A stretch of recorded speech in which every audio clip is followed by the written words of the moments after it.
আরে দূর, কত বড় সাহস হয়েছে আমার পাশে বসা। আমার পাশে বসবে আমার রাজকুমার বেটা। মা বেটা বেটি কেন এত পার্থক্য করছেন আপনি? একদিন মা আমার জায়গায় যদি আপনি থাকতেন বুঝতে পারতেন। আশা করি বুঝে যাবেন আমার দরদ কিরকম।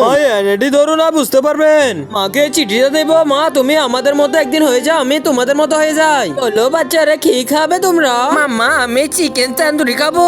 আর মাম্মা আমি পিৎজা খাবো। এই বেটি চুপ থাক। আরে বাচ্চারা তাড়াতাড়ি চলো। আমরা এভাবে কোথায় যাচ্ছি? পিকনিকের মধ্যে। Welcome madam. Thank you. এ বেটি, প্রথম সিটটি হচ্ছে আমার রাজকুমার বেটার জন্য। তুই এই পিছনে সিটে বসবি, তাহলে যাওয়া যায়। অনেক খিদে লেগেছে মা।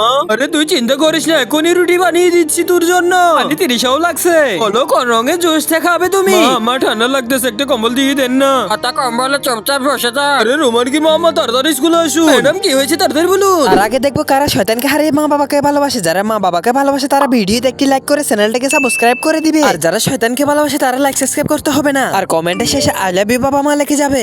এই দুজনের মধ্যে কেউ নাকি সিটিং করতেছে, মনে হচ্ছে বেডি করতেছে। না, আপনার রাজকুমার করছে। High high.